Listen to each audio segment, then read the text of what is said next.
track of what you are automating, because sometimes you kind of go into automation mode yourself where you're like, you start doing the thing and then you're like, oh, actually that's already automated. I don't need to do that now. Rise and shine. It's your daily dose of business tech inspiration with me, Charly Leetham. Well, we're not here for a daily dose of tech inspiration. You're going to have that today, and you're going to have a little bit more. I have a special guest. I have an interview that I want to show you guys, share with you guys. Abi Gatling comes from Chris. Abi Gatling is a tech savant, I guess we could say.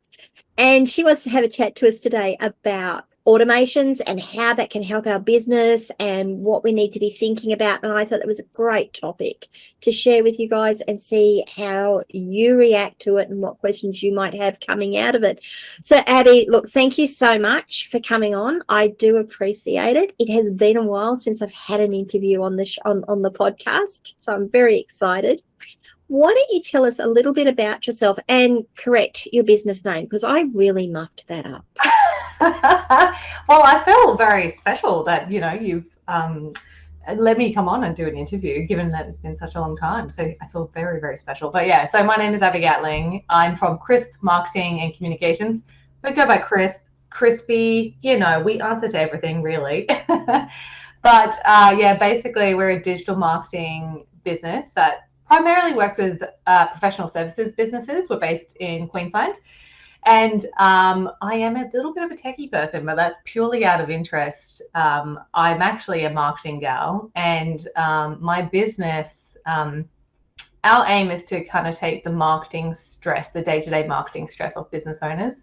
And so what that kind of looks like for our clients is that we basically embed ourselves in their team. We become part of the team. We look after every part of their day-to-day marketing. So we, you know, look after their branding. We manage their websites. We write their content, email marketing, graphic design. Like basically, if you are a small business that doesn't have enough marketing needs to have, say, a part-time or a full-time marketer in your business, then you get us and we're like your outsourced marketing manager. And you don't have to give us a desk. So that's a win-win. Fantastic. And, you know, this is something that I recommend to all my business owners and all my listeners and people that I work with is build your team. Have your team around you that will make your life easier. If you're listening to my podcast, it's normally because you want to understand the terms that people like Abi are using, the things that people are saying to make sure that, first of all, it's what you need for your business, and secondly, it's going to give you what you want, and you can say, yep, how about this, Abi? What about this? So, Abi, we're going to talk about automations today and why it's important. There were so many topics that Abi gave me that we could have spoken about, and I thought automations are a good one. First thing, mostly because it's going to help you become more productive in your businesses. And secondly, I find it is probably the most confronting topic people come to. I know I need to automate. I don't know where to start. I don't even know the questions to ask to get my automations going. So why don't we start there, Abi, and see where we go? Yes, yeah, I agree. I mean, automation seems like such a scary term. There's so many buzzwords. There's so many buzzwords in business and in marketing and get thrown around. And a lot of the time when people just say them at you, you kind of get this like glazed look and you're like, sure, I need to Google that later. So I guess I would love to talk about, you know, what is the power of automations and streamlining your business and share some kind of practical tips that you can take and actually implement in your business. Because and I thought automation was a great choice for us to talk about, because I actually personally never thought that automations were that useful, because when people explained them to me, they were either too techie or I just didn't feel like the juice was worth the squeeze. You know, they were saying like, oh, I use automations for this and this and this. I'm like, oh, that's saving me 30 seconds here and that's saving me a minute there. Like who cares about that, right? But now, as a busy business owner of a business that is growing and scaling, I totally get it, and I'm such a convert. And so I'm hoping that our conversation can help accelerate that kind of journey for people that I took probably too long to do. But in essence, automations are basically where you use, software, you use technology to run these repetitive tasks that happen in your business. I focus mostly on the marketing side of these tasks, and you can help streamline your business, make it run a little bit better, be more effective, be more efficient in the way that you run your business. And this allows you kind of to free up time to focus on things that are more valuable for your business, something more strategic about your business, these value-adding initiatives, rather than spending time on administration, which is essential, but is not true valuable work that you as a business owner should be doing. So I like to think that automations helps kind of unlock this sustainable growth in your business. It certainly has for me. And now I don't actually think that these automations are just for these techie, forward-thinking, on the edge businesses. They are essential for all businesses, and especially for small businesses who have tight budgets, very lean resourcing, and they just want to do the best by their clients. So I'm a total convert to automations right now. Look, I agree entirely. And there was a few things that came up there. The first thing you said, which really kind of hit me, was it's not worth the juice for the squeeze. And I just want to just dig on that just a little. And that to me is about, to set up an automation, there is a lot of preparation that is required to know what happens, how this works, what's the next step, what your process is. And I know, because I'm resistant to it, and I know other business owners are resistant to it. Writing your processes down is one of the worst things on earth you could be doing, because they're boring. They really require you to sit down and think about it, and they're time consuming to get right. And one of the things with automations is, unless you have that information, it's not going to work for you. There's always going to be something that you go, that didn't work and that didn't work. So if we can also just make sure we sort of hit on those sorts of topics as we go through as well, Abby, like, what is it they need to do to prepare? We talk about these repetitive tasks. The first thing that came to mind to me, because I hate doing it, is my bookkeeping. But we're not going to talk about bookkeeping today, but it is the bookkeeping. That's a repetitive task. I've got to go and enter things. I've got to mark them off. I've got to do this. The other one is my emails. I've got to go through my emails. I've got to sort them. I've got to tag things. I've got to take things that are just noise and fluff and put them into a folder so that I can either do something with them later, or eventually just highlight that entire folder and say delete everything in it, because we never do that, do we? Well, I mean, when you get to the point of overwhelm, you do crazy things like delete all your inbox. Oh, yeah, I've seen it. So why don't we go through, just to start, what are some of the things that you've seen in the marketing side of things that people can automate that make their life easier? Yeah, absolutely. And I can give you tons of examples of things that we've done with our clients, but to touch on like the juice worth the squeeze thing that you mentioned before, it's about that preparation, like you said, preparation of your processes, but also preparation of your thinking about automations as well. Because once you can get into the right thinking about automations, and you unlock that, you start to see these possibilities everywhere. And I will totally give you some really good examples. But before we jump into that, I think if you're thinking, oh God, what is an automation? Why is this? Why would I spend this time doing this techie thing that sounds scary and it's not to my skill set? I want you to kind of go on this journey with us right now. Whereas like, if you have a think about it and you go, how many things do I do each week or each day, each week, each month that are repeated? So I do the same thing every single time. This could be like moving data from one place to another, like you said, adding your client to your email list, or something along those lines. So transferring data from one place to another. And how much administration is in your business. It's either things that you're doing yourself as a business owner or someone in your team is doing in your, how much administration they're doing. And think about how much is that per day, per week, per month. So I like to start with a little bit of an audit with my clients, and we kind of tack this out and you go, okay, well, if you add up the email stuff, you add up the social media thing, maybe a little bit of website stuff, it maybe is like 2-3 hours a week. Oh, is it really worth doing something about that? But then I go, okay, cool. Well, let's just think about it in this sense. How much do you charge per hour to your client? What is your hourly rate? Maybe you don't have an hourly rate, but you have like a project rate. But if you can try and somehow get it down to an hourly rate, all of a sudden, the 2 or 3 hours sounds a lot more valuable to you, right? It's like you charge $100 an hour, 2 or 3 hours, 200 or 300 extra. Yeah. So once you've got that in your mind, you're going to start saying, oh, okay, that is costing me $50. That's costing me $100. And that is going to start giving you these ideas for exactly what you can automate.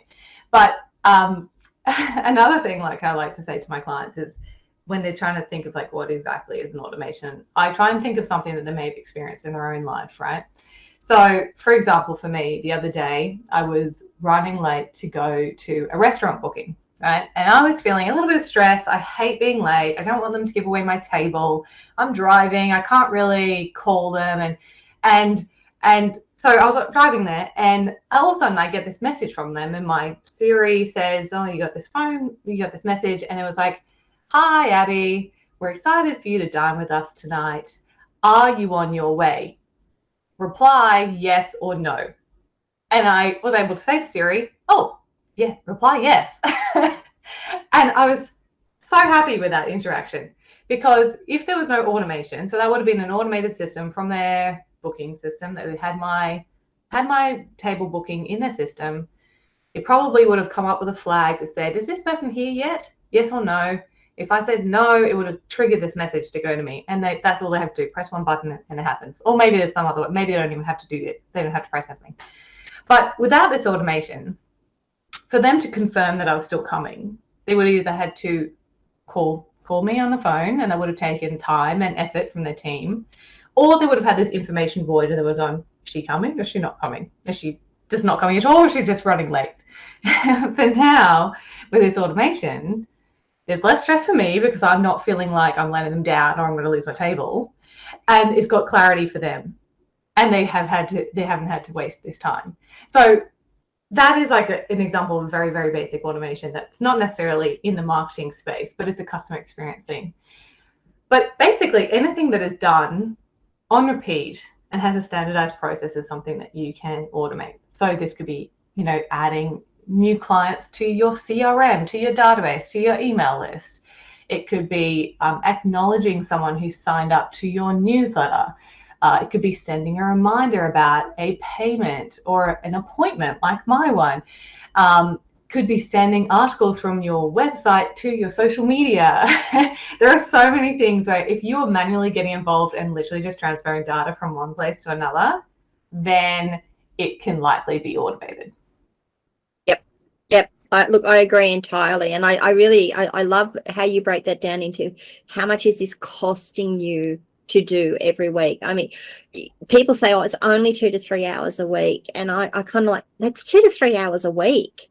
That's productivity. And it's productivity in one way or another. Okay. It's productivity in your business, or it's time you can be spending for yourself, for you, or your family and or your family to be doing things. And it's that little 1%. My business coach always talks about the 1% improvements. And if you can stack all those little 1% improvements, it's not 1 plus 1 plus 1 plus 1 plus 1 plus 1 plus 1. It's 1 plus 1 times 1 plus 1 times, and it all compounds out.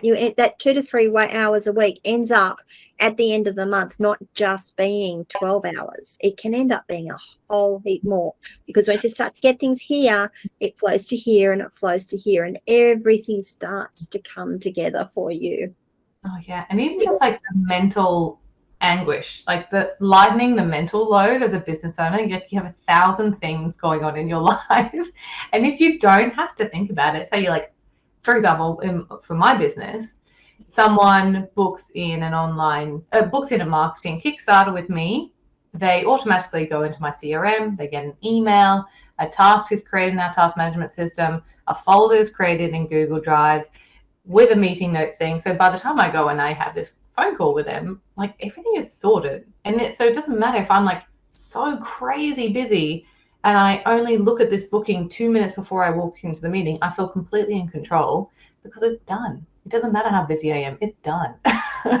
Yep, yep. And look, I can actually give a really practical example. It's when you booked this interview with me, and you said, oh, I'm interested, and I sent you the link. I said, choose your time, go through here. I got all of your information. So when we finish here, you've got a folder already. I've got your headshot, I've got your logo, I've got blurbs for you, I've got your website, I've got your social media. This interview was booked through that process. You then went into the booking system, and that started sending you out emails saying, hey, looking forward to you.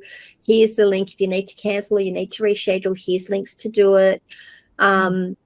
There's always the ability that you can pop out of that and actually just talk directly to me if you need to. That's always there. But by the time we get to here, that's all done. You're not stressing, I'm not stressing. And when I'm finished, this recording will send me an email and I'll go, right, attach that to that record. We're done. It's all done. Easy. It's so good because it's that consistency is so good for client experience. Like this process was seamless, I knew what was expected of me. I knew what I needed to do ahead of time. I knew how to contact you. Like all these things were done and you didn't have to lift a finger. And that's another great thing about, if when I'm trying to talk to people about automations, I go in with the money angle because, budgets are, bottom line is so important to clients. Sometimes it's the time thing that is the big stressor and you're like, okay, we'll save you this much time.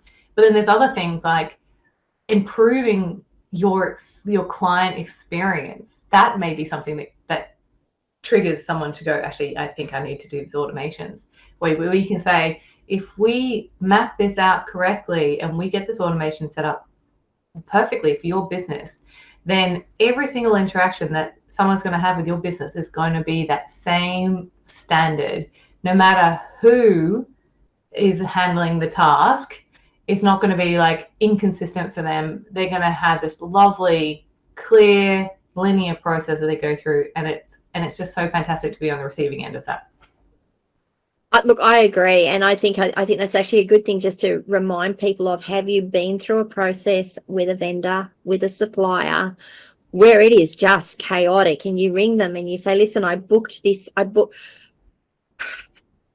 you ring up, you book an appointment to get, for example, a haircut or a massage, and I'm doing this in my personal life, or a pedicure, and you ring up and it's really noisy on the phone and the person seems distracted and you're like, okay, and oh yeah, 10 o'clock on this date. Like, cool, you've got it in your calendar. I'm an organized person. It goes into my calendar. I also put a note in a little bit before that to say, ring up to remember to see if you've got the appointment, because based on that interaction that it's possibly not actually gone into the book because they're busy. And then you ring back and you say, hey, listen, I've got an appointment book. No, you don't. Like, oh, I knew it. Now you think about the frustration that you have as a client on that, and now put yourself in the shoes of the business. Imagine what you could do, if that business could do, if they had just automated that process in terms of they take the phone call, they put it in the computer. That does everything. That does the rest of it. They don't have to do anything more. They don't have to worry about picking up a pen and putting it in the diary or whatever they didn't do at the time. Yeah, I agree. And we're all human, right? Life gets busy. If you don't have a good process in place, things are going to go wrong. But even if you do have the best process in place, if it's manual, you're still leaving that up to chance for inevitable human errors. Because, you get off the phone call like, yep, I booked you in for 11 o'clock on Wednesday. you put that down, someone calls you on the thing, and all of a sudden it's gone out of your brain and you've forgotten to do something about it. But if that was an automated process, it doesn't matter. It would have still happened. So it's just these checks and balances to make sure that things are running smoothly for you and also for your client. As you said, like, it's just such a frustrating experience when you just don't trust the process. Look, absolutely. Now, there's two things that I wanted to ask here, and I'll get you to choose which one you want to answer first, and hopefully we remember to circle back to the second one. Okay. I think at this point it's probably worthwhile talking about how you prepare yourself to do an automation, the things that you need to do. What's the next step? Okay, we've all agreed that, yes, we need to automate. We've probably got a system that we think we can automate, or we think we can get some benefits out of it. What's the next step? The second question, or the second thing that I really want to sort of touch on, is remembering that you still need to have that personal touch. Just because you have automations in place doesn't mean you can forget that there is a person at the end of all of this. And I want to come back and touch on that one, because that's a really important thing based on several things I've experienced in the last couple of months.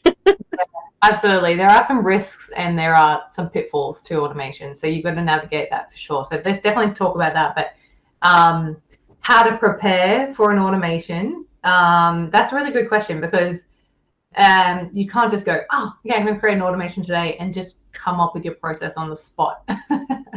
You kind of do. Really?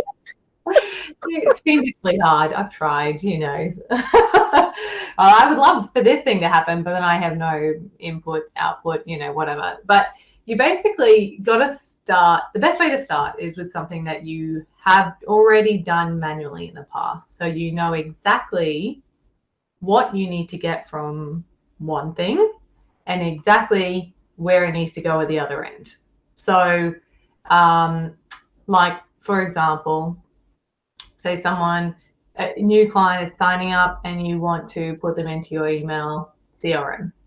You know for that you need their name, at least, their email at least. You might also have some other bits and bobs that you get from them, but you need to have that in mind, right? And you need to have a way of collecting that. And then you need to know where that's going to go in your CRM. So the name goes in this field and the email goes in this field, and maybe the phone number goes in that field or whatever. You need to have that idea in mind. And then you need to think about, okay, well, how are we going to collect the data from this side and where does it go on that end? Have that sort of mapped out. And then you can go and look at, well, how do we automate this in some way? Does it look like a form on my website and that links to my CRM? Or is there some other process of doing that? And then you need to actually look at what the technology is, right? So, small business means small budgets. So I like to get my clients to kind of look at their subscriptions that they already have, that they're already paying for. So, for example, a lot of our clients use MailChimp. It's quite an affordable email marketing tool. It's very easy to use. A lot of people use it. And what a lot of people don't know is actually there's automations built into MailChimp, and there's a certain amount even in the free plan that you can do. So I like to start there. If they don't have that, another one is a lot of people move into Microsoft, Office 365, that thing. And there's an automation tool called Power Automate in there, which a lot of people just don't even know about. Then there's other ones. There's like Zapier and Pabbly, and there's all these different things here. So we kind of look at what they already have, and if they don't, we kind of go a little bit wider. And that's when people kind of balk a little bit, because they're like, oh God, another thing that we have to pay for. And that's when I go, hey, do you remember that $200 to $300 that we were saving, that you were spending a week on administration? Hey, maybe this $50 a month subscription doesn't look so bad when you compare it to those things. Yeah, so you can't just start from scratch. You've got to actually already have your process in mind and then kind of map it out that way. And then you've also got to make sure that you test it, because when we're going into that, risk of the lack of personalization and things just going a little bit wrong and making your clients feel a little bit weird, that is basically you either not thinking about the process thoroughly enough, not collecting the right data and mapping that into your process, or just not testing it and making sure that it actually works. For example, we had someone who set up an automation prior to coming on board with working with us here at Crisp, and they had set up this automated email that goes, someone signs up for the newsletter on their website, and then they get this welcome email, right? But they had mismatched the field. So instead of being like, hi, Charlie, thanks for signing up for my newsletter, it was like, hi, and this other field, it was like, I can't remember what it was. It was like the salutation. It was like, hi, mister. Thanks for signing up for everything. And it just looks so weird. And it's such a small thing, but straight away you go, oh, a robot sent me this email. But the best things are, like the best automations are set up, you just don't really know that you're dealing with a robot automation doing this thing. Like that message from the restaurant, it was written in a way that even though I did know it was an automation because it said reply yes or no, it was written in a lovely way. It sounded like the people who owned the restaurant. It felt good, you know, so you can do things to actually make it feel like a nice process, even though it's automated. Yeah, so there's a couple of things there, and you touched on it. One was the tech stack, and people sort of go, oh, I'll just go and use Zapier. I'm just going to go and buy a Zapier solution, and I'm just going to put it in Zapier in place, and it's going to automate everything for me. Well, not maybe not. I had recently someone come to me, and they're running a salon, and they wanted to, and they're using a salon management package that said it had integrations and automations, and you could send out data to other systems. And they came to me and they said, look, we're being quoted some really large numbers to do this integration, and we don't know if it's right or not. And I said, all right, look, let me go and have a look at it. Let me go in and have a look at the systems and see. And I went in, and it's like, well, okay, so the automation, yes, you can integrate with other systems. And then I got into it. Well, you can integrate this tiny little bit of amount of data. Yeah. That's the only information that they would let you have access to in their API to send out to something. And it wasn't even that it would go out and you could use that to trigger another automation on another system to take that data in and do it. You had to write a connector. And in the end, it came down to the way that this was going to work, to take the data from this system and put it in this system so they could do the thing that I wanted to do. I had to write a connector that would sit on a server somewhere, and to write an admin interface so that they could make sure they ticked all the boxes and got all the information and mapped all the information across into the right formats. And then, of course, they dropped on me in the middle of it. Oh, yeah, and we want to use this other system and this other system. Like, yeah, okay, so this system needs to be robust. This connector needs to be robust. So I gave them the quote, and I said, yeah, look, if I was to do this based on my experience, you're looking at 3 or 4 weeks of hard coding, like good coding for me to make this work, do the testing, do the integration, make sure, and that will get you to a point that you can connect it and start sending information through. That's before you even get to use it.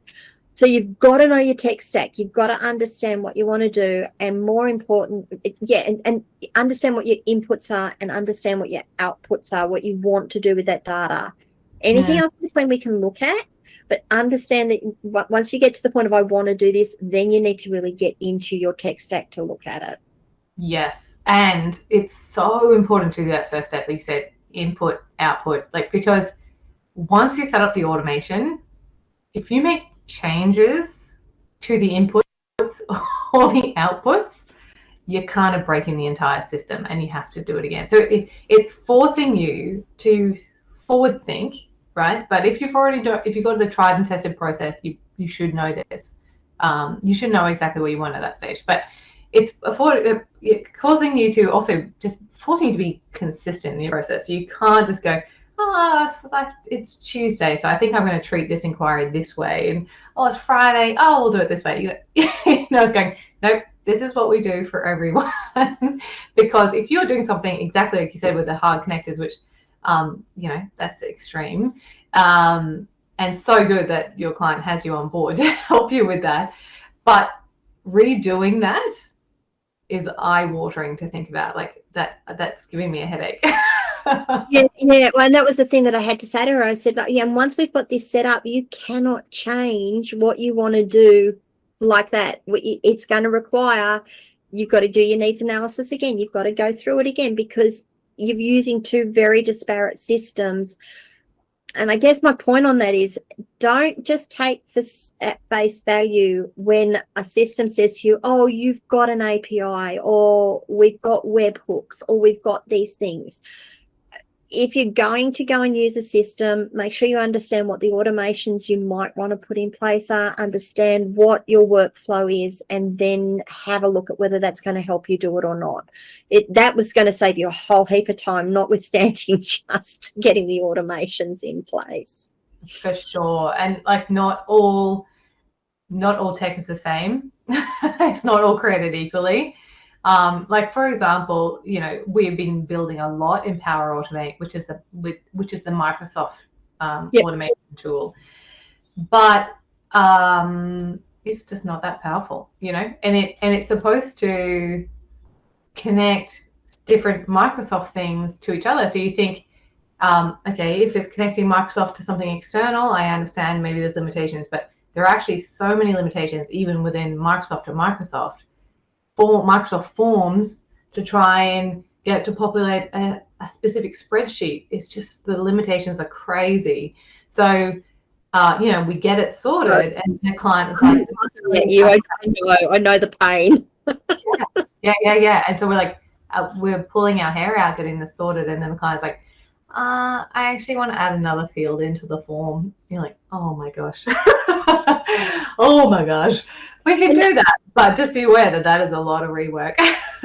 Yeah, and as the supplier, as a provider, it's like we want to be able to let them do that. It's just sometimes you've got to say your system doesn't.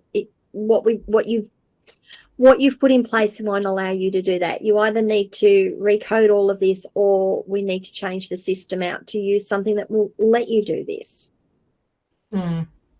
Okay. Yeah. So when you get started, you're talking about, know what your process is. Do you get people to write it down? What do you do there? Yeah, quite often, if they haven't already written down their process, we will like map it out and actually go through it step by step. And it's like, okay, you want this new client information to appear in this tracking spreadsheet. Okay, well, what are you going to do with the tracking spreadsheet? Who's accessing it? What are they going to do with that data? Okay, well, is that data actually in the form that they're filling out in the first place? And actually step it through and just kind of question each step of it, because a lot of the time we just keep doing the same thing just because that's the way we've always done it.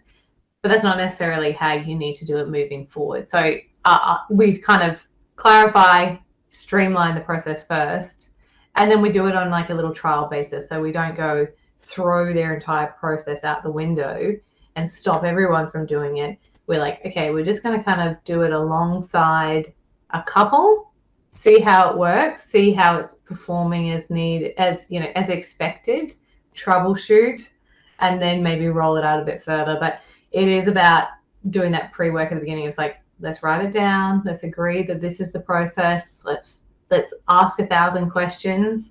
Whether they say play devil's advocate. What happens if someone doesn't have this piece of information? Does that matter? Or what if they want two services instead of this one service? Does that matter? Yeah. And kind of look at all the different scenarios and make sure that that's mapped out before we actually start building it, and then do that testing, because you just definitely don't want to roll out this big wide thing and realize you've made a small error that's then compounded over like 100 different clients. Yep. Yeah. So let's talk about the testing phase, because I think that's a good one to do. And if you've got other things that you want to sort of add in that I've skipped over, please just bring me back on track. But let's talk about the testing phase. I can give it to you from my point of view, because I do this when I'm rolling out new systems. I create a test group. It's normally my users. I create a number of users that I have access to, and I use them and I try to break them. And if it messes up, then it's only coming into my email, or I might have 3 or 4 people that I can use in a control group to test. Yeah. And there's 2 parts to that, I think, and I'd love to get your input on it. There is me as the techie who understands how the system should work, and I can do all the basic testing I like. Then I actually have to get people who are going to use the system without any guidance, without any input from me. It's like, here's a form, use it. Just use it. And not even tell them what the scenario is, just let them use it. What do you think? I agree, because when things don't go quite right, tech is not perfect. Things will go wrong every now and then. That's why you've got to test it. Things don't perform exactly as you expected. So there are the techie people who go and check and go, yeah, okay, that's a bit weird, but technically this works. We get it through. It's all good. But user experience is a completely different thing. So yeah, getting someone who doesn't know anything about it, or maybe is not on down the other end of the techie spectrum, that is a fantastic way of doing it. Because I will bring up so many other issues that you wouldn't actually even think about, because you're so comfortable with the process, or you're so comfortable with the technology. For example, like we had someone trying to set up like an online application for jobs thing, but they wanted to use Microsoft because they're already paying for Microsoft. So we set up this form, kind of had to break the system a little bit to allow it to upload documents as part of this form. And so we're like, this works. We get every time a document's uploaded, this person gets emailed and the form goes into this spreadsheet. Yeah, it all looks good from my end. And then we got the client to actually test it out themselves. It's not that techie. And somehow, just like, I don't know what happened. Their uploads went in 100 times. They completely maxed out this folder. They managed to click off the form and never get back there again. I was like, okay, good to know. Let's just clean that up a little bit. So yeah, you wouldn't know, because you know how it should work, so you use it how it should work. I call it blindness. I'm just blind to it because I'm so used to it. There's also the point that you get to I've worked on this so much, I just want it off my desk now. Yeah. But fresh eyes is good for anything. Like even within my team, like when I'm doing something, I'm like, I'd actually just need some fresh eyes, because someone else will come along and see it from a slightly different perspective. And that's such a great thing in automations, in marketing, in business. The power of, a second set of fresh eyes looking at things. Yeah, I laugh a little, but I used to get my mum to do my testing for me, because if it was going to get broken, she would break it, and she would break it in the most spectacular ways. And she'd sit there and go, but I did what you told me to do. And I'm like, okay. And I go and stand behind her and I say, so show me. And she'd do it. I'm like, wow, would you even think that was the thing to do? And I love my mother dearly, but there was a point of, I don't even know where that came from. That's unique, but that's something I now have to code in, because if you're doing it, 7 other people are probably going to do it in 100. That's 7% of people are going to be doing this thing. Yes. And that's the thing, is like, sometimes you just got to think about, okay, maybe automation is not the right thing. Maybe it's just getting too complicated. There are too many variables. The explaining how to do this thing is way too hard. And sometimes it's just like, okay, you just need to learn, pick your battles, right? Some things are great for automation, some things are not. But if things are just getting too complex, too difficult to explain to the end user, or you're just going to keep changing your processes, maybe that's not quite the right thing to start automating. So yeah, I like that bit, that if you're going to keep changing your processes, and honestly, there is actually a valid time, that there is a valid point that happens. Like, you look at saying, actually today I need to handle this way because of this, and that's part of that is, where is your human interaction in this? where do you allow the system to recognize the difference in all of your users, and where can you put that bottleneck on to say, well, no, everyone can go through this process, and this isn't going to affect anyone. It's not going to hurt the human interaction side of it. Do you mind, before we get into that, have you looked at AI automations and how they're going at the moment, because they're a big thing, and I have my thoughts. Yeah, we sort of dabble in it a little bit, but I honestly, I get very spooked a little bit with AI sometimes, in that it's not consistent in the way it comes back to you. And so what I like about automations is, like, you can control each part of the process and have that oversight over it. And sometimes when you're getting these like AI automations, it's kind of like hidden, and so you don't really know what's happening.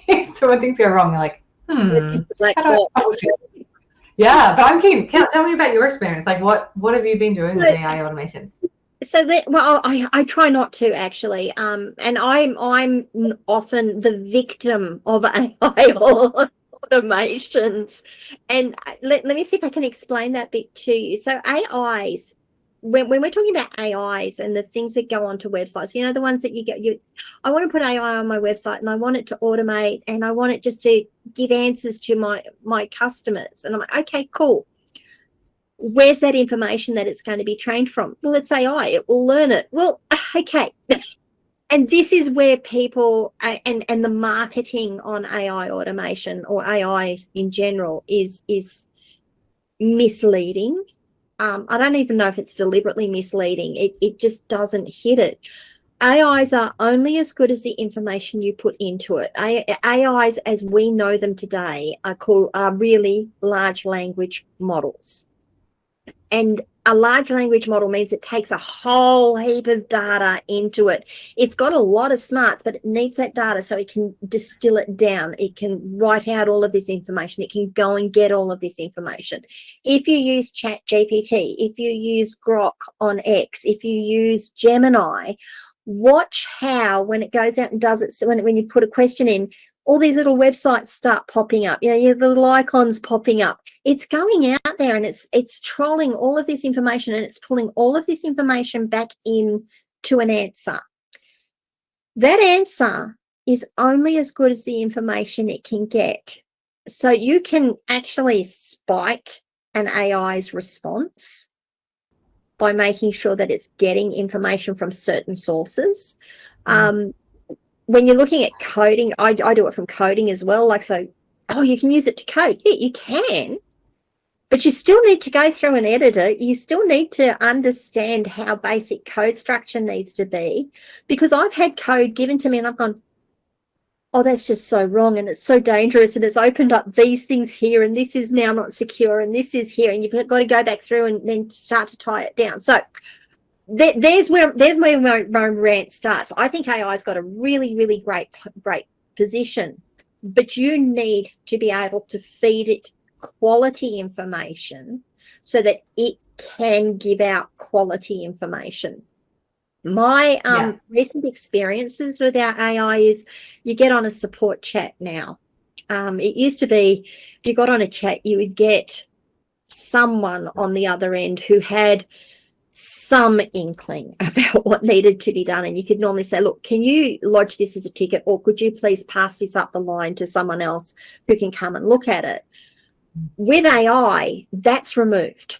That ability is removed, and what you get is, you get this, oh, well, I'm looking at all my information, and you're like, yeah, but that's not answering my question. I need to talk to someone. Oh, well, no, here's another answer, here's another answer, here's another answer. And it's made that support process so much harder. It's made it so much more impersonal. In trying to gain productivity, they're burning their customers. They're hurting their customers. They're hurting that relationship. Sorry, the last part of that is, and then you get to I need to speak to someone. All right, well, just fill in this form. So what's your name? What's your email address? What's the problem you're reporting? That goes through to the agent, and the first thing the agent says to you is, who am I talking to? What's your email address? And what's the problem you're reporting? I just entered that. Are you not getting it? Yeah. They've got to free from the system. I feel your pain. I feel like this has happened to you recently. Regularly. Yeah. And so I guess, like, the AI automations we probably have the most exposure to are those chatbots, right? people want them on their website.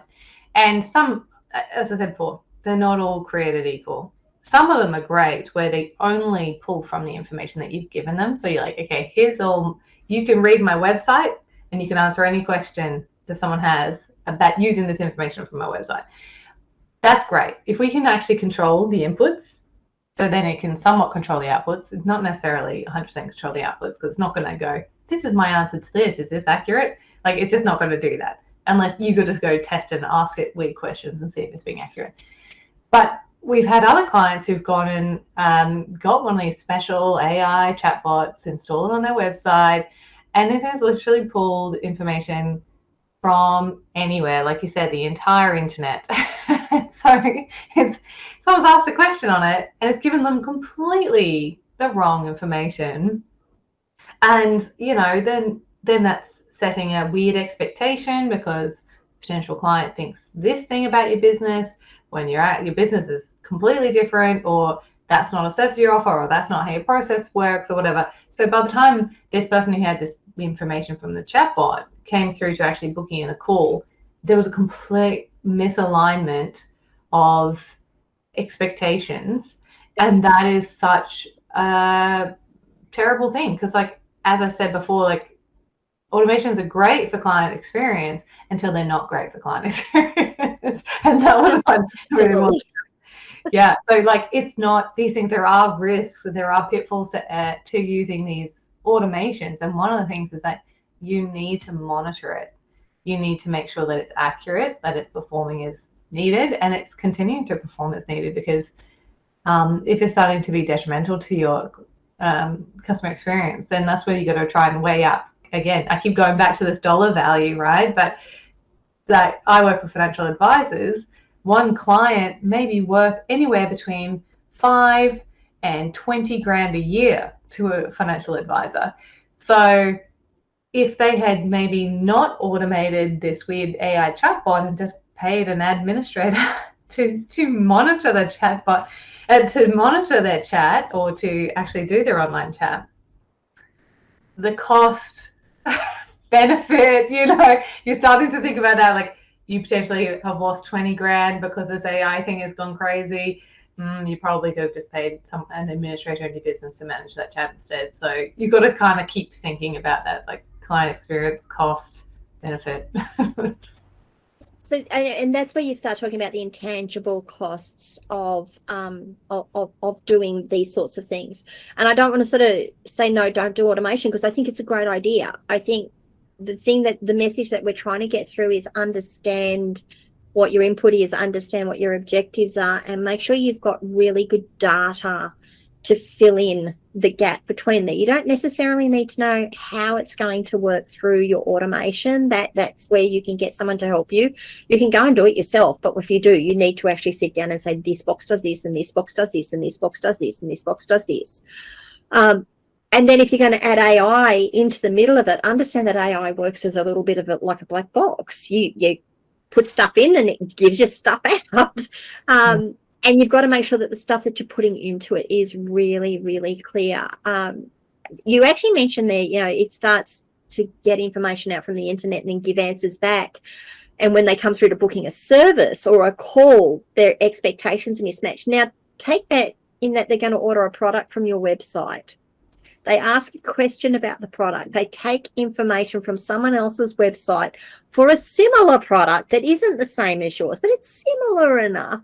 It says that this product will do this thing. They screenshot that information. That information is, or it's emailed to them in an email transcript. They order the product, they get it, and it doesn't do what it says it does.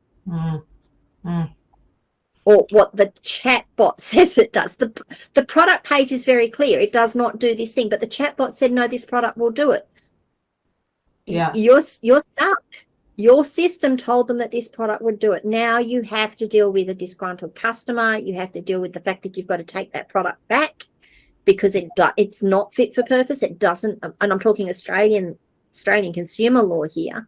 It's not fit for purpose. It doesn't do what you said it would do. You said you would do it because your AI chatbot said it would do it. Yes, it used wrong information, but that's not the customer's problem. That's yours. Yeah. So just Yeah, I'm still sort of. There's a lot of effort required, I think, to set up a decent AI automation. I think it can be done, but you've got to have really, really, really firm guidelines as to what you want it to do. Yeah, I also think that when there's interactions like that, so that's kind of like, generative AI in that sense, that it's coming up with these ideas and it's coming up with these responses. I think it's so important to be upfront that that is actually AI doing that and not a real person. Because exactly what you said there. So if you have a disclaimer, I think you should always have a disclaimer, but disclaimer, this is an AI bot saying this. It may or may not be accurate. And then that can kind of help you a little bit in that sense of, if it's giving out the wrong information. But then if you put that seed of doubt in someone's mind when they're chatting to someone, they're like, oh, this may or may not be true. Again, client experience. I don't know. I wouldn't be wanting to make a purchasing decision based on something that may or may not be accurate.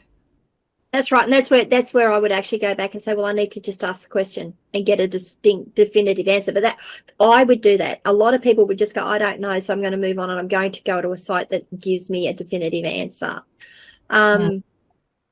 I actually had a really good point there, and we're sort of coming into this. Don't forget that there's a person at the end of it. There are a number of AI automations out there that make it feel like you're actually talking to a person. And they are designed to make it feel like you're talking to a person. And I know I've got on a couple and I've gone, are you an AI? No, I'm not an AI. No, I don't believe you, actually. Oh my gosh, it's lying to you. Because you can't tell, and you're just never certain. And oh dear. So my whole thing, I think, again, it's about, if someone's going to buy from you, if someone's going to work with you, they want to know, like, and trust you. And part of it is that trust. And saying this is AI generative input, I don't think that's a problem. Output, I don't think that's a problem. I think saying to someone, look, we're using AI to pull the information off of our site or off of the internet to give you answers, I don't think that's a problem. It's then whether you have to disclaimer it about, well, it may or may not be correct, so use it carefully. That's the kicker.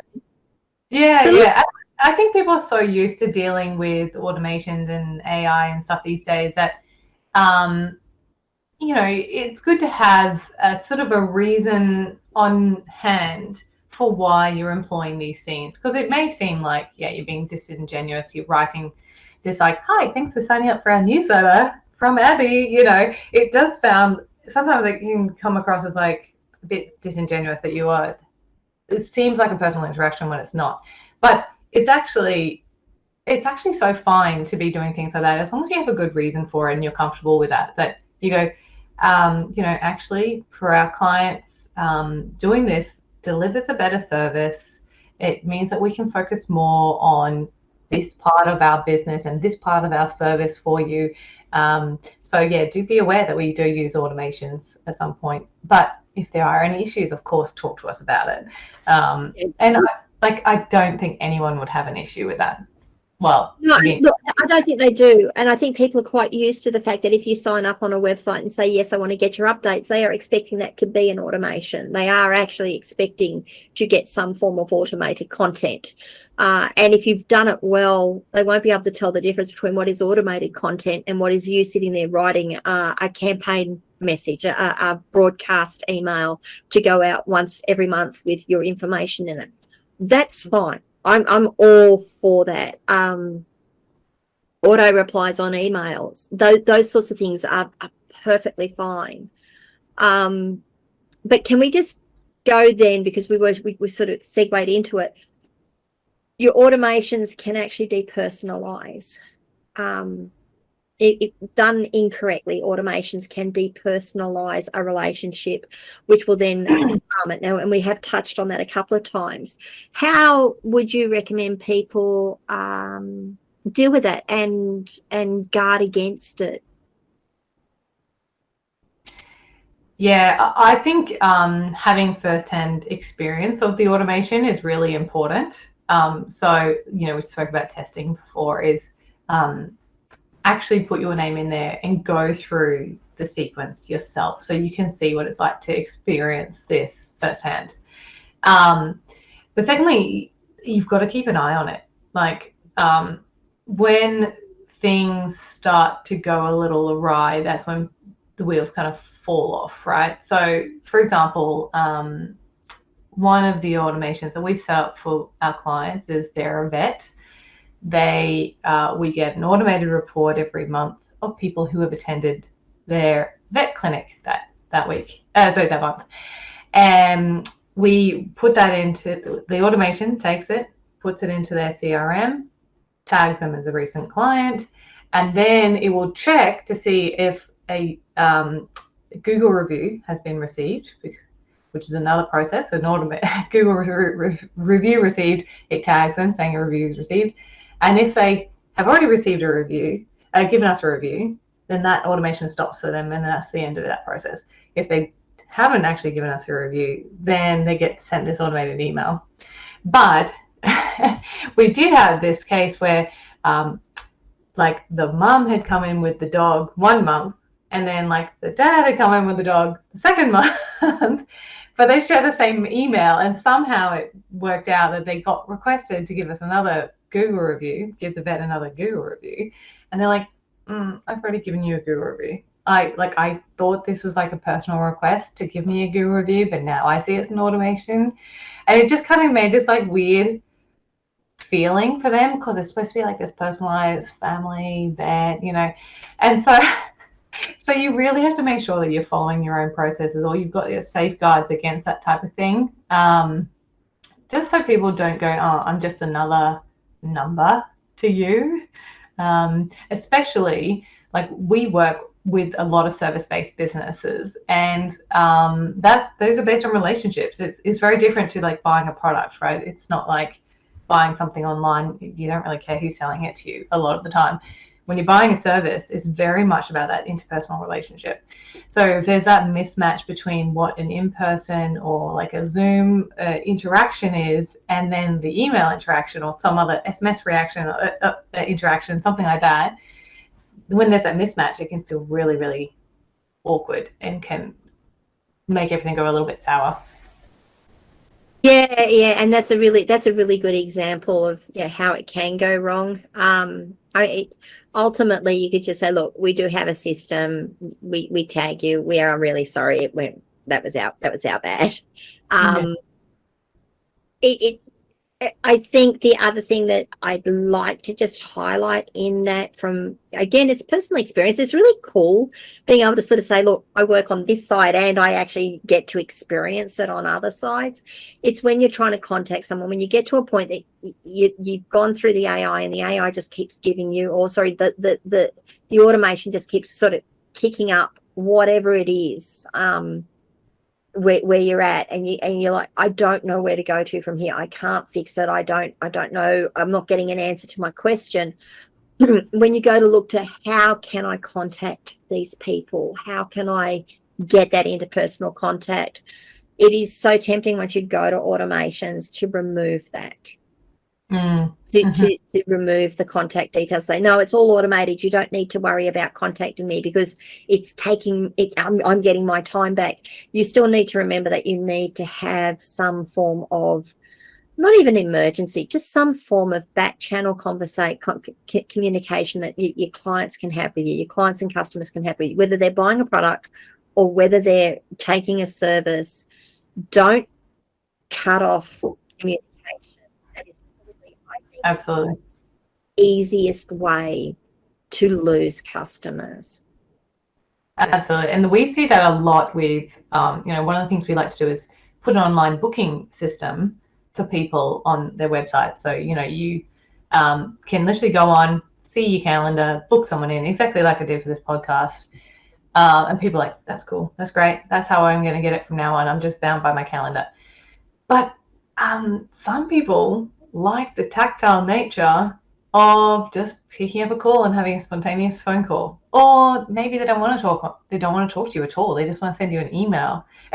And so if you are just limiting yourself to this one style, then you are going to actually people are going to naturally select themselves out of the process, and that is leaving money on the table. Yeah, look, I agree. And I love your example of the online bookings, because I've got bookings. If people want to get time with me, there I have a calendar. I have a booking system.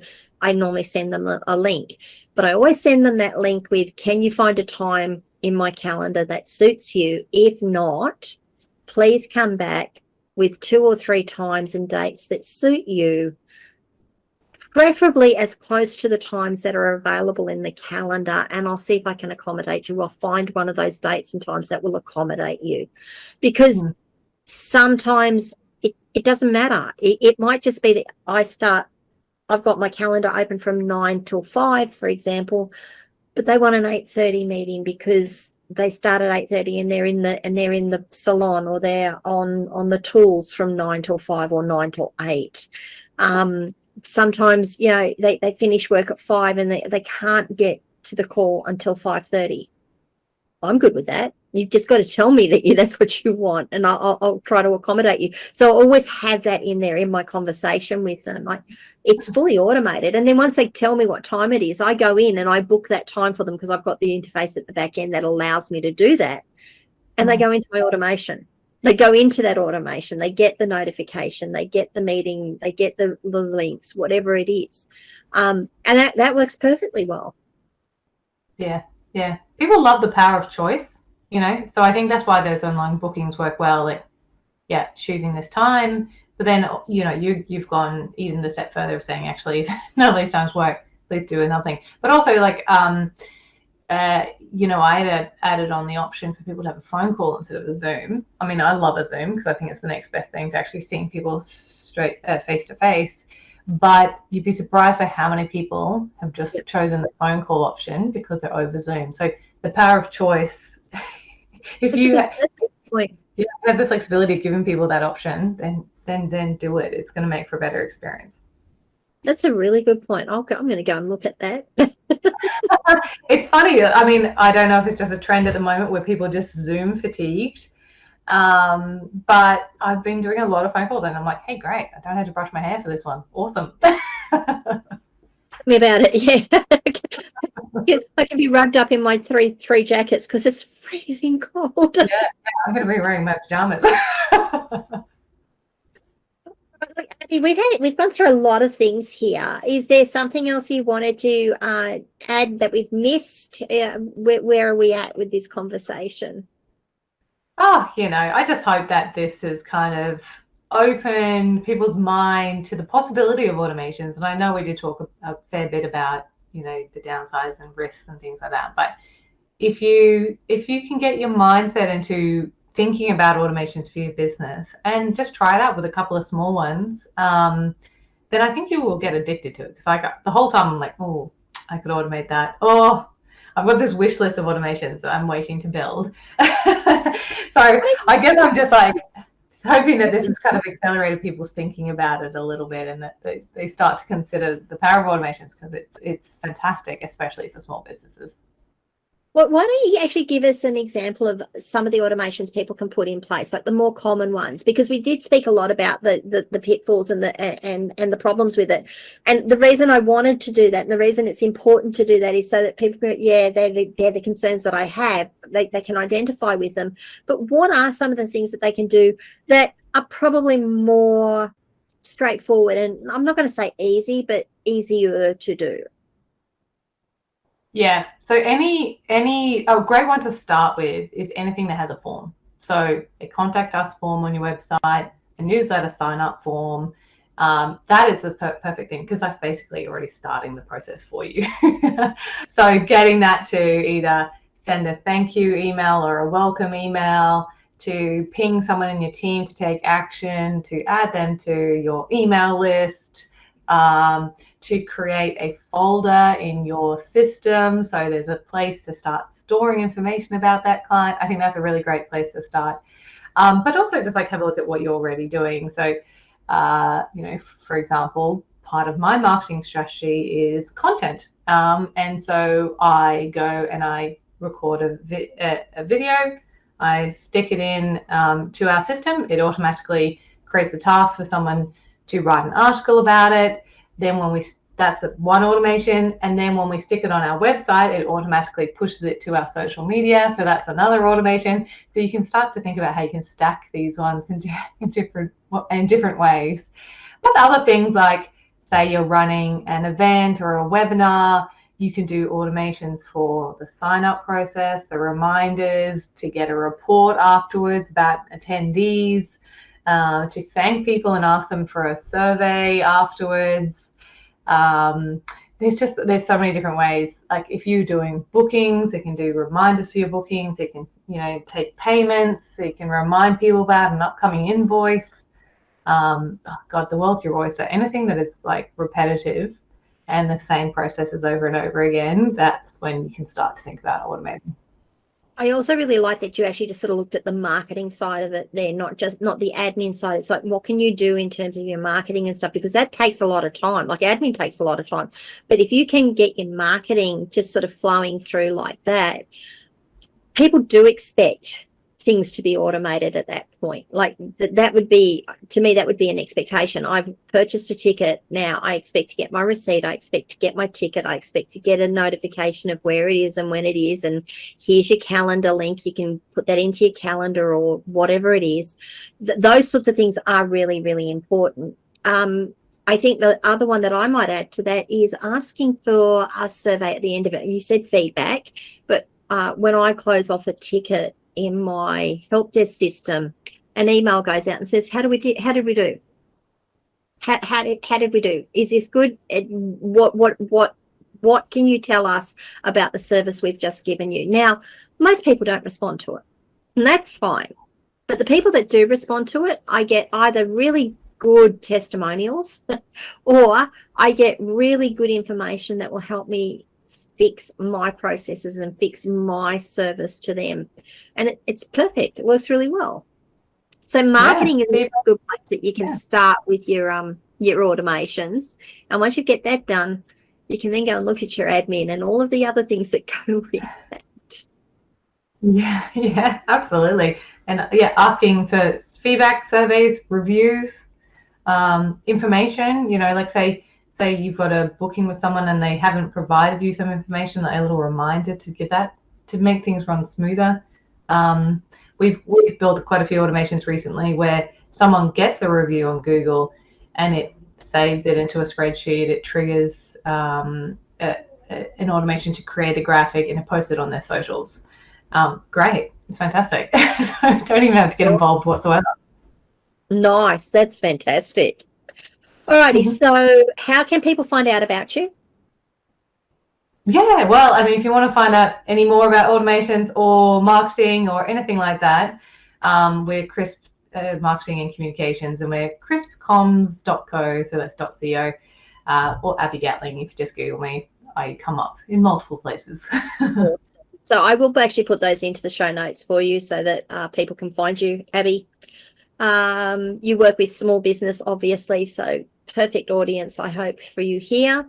What is the one thing you want people to take away from our conversation today? Like, the world's your oyster. Save time, money, stress, admin, all through automation. So it seems scary, but give it a crack, and I think you'll get addicted to it. Awesome. Look, thank you so much for your time. Guys, I hope you found something of value in this discussion. I really hope you reach out to Abi, and have a chat to her. If you've got any questions, comments, feedback, come across and join my community, askcharlyleetham.locals.com. It's a community designed for business owners to talk about these sorts of things, to ask the questions, to raise them, to just, you get access to me, but you also get access to each other. If you've got questions, comments, feedbacks, and you don't want to do that, you can always leave comments wherever you're watching or listening to this video. And if you haven't done so already, please, first of all, give the video a like. That helps me immensely. And subscribe to the channel and ring the notification bell to find out when I drop more content. Abi, thank you so much for being with us today, and we will see everyone next week.